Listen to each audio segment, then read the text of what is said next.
Today we are going to build this add assembly services, and if you check that and add the product into the cart, it will add the additional product with this product. And if you go to the checkout, you will see this cart transform with assembly services and the price is added. And this is coming from the Shopify admin where you can set the price for assembly. If you go to the metafields, you will see this is the price here, and you can control that for every product.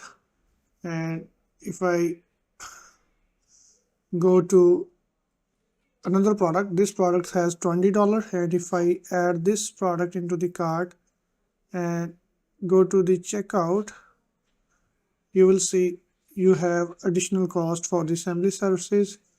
The original price is $50 and the $20 for the assembly services. So this is done with the cart transform. I will show you all the exact functions. So we are following the Shopify dev where we have create a cart bundle with add-on. So this is the GraphQL input query.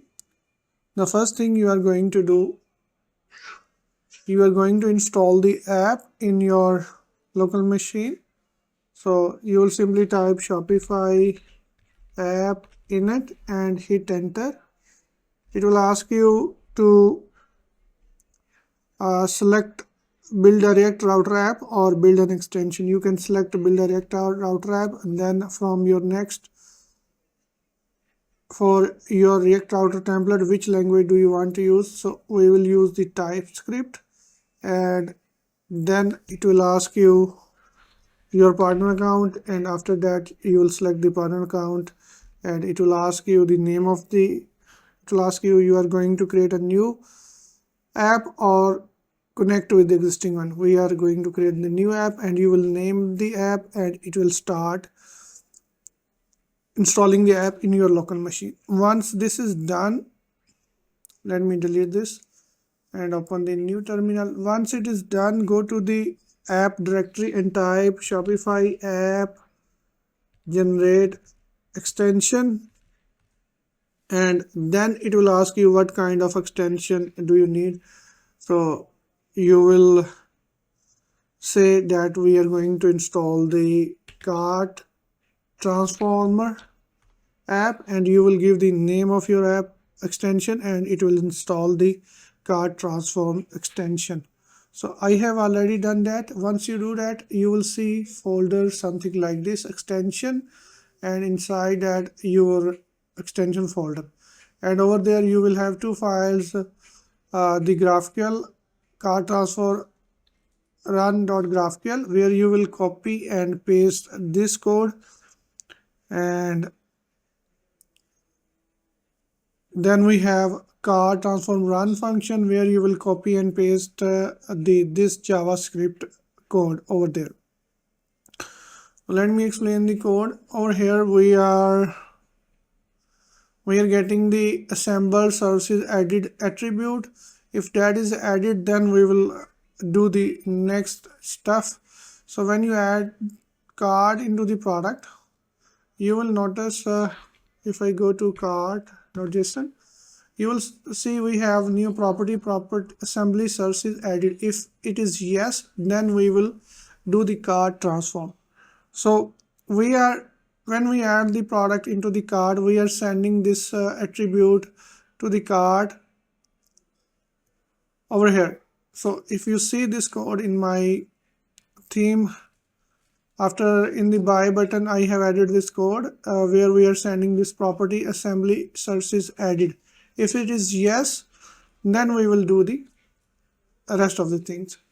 So in the run function, we check if the value is yes, then we get the metafield of that specific folder file product, and if it has the assembly price over there, we get that price and do the cart transform.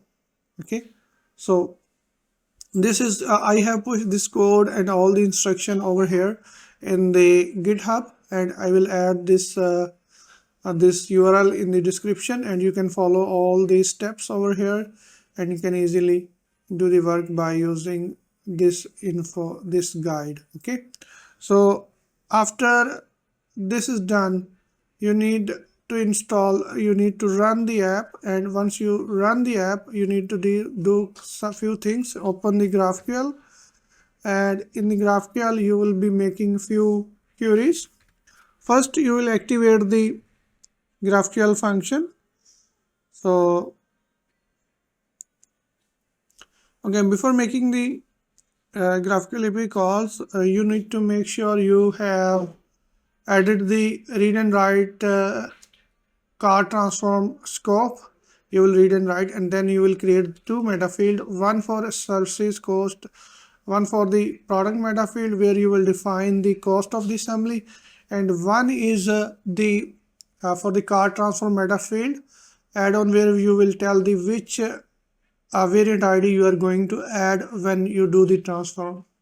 So I created this metafield, and once you run these queries over here, once you activate the function, you will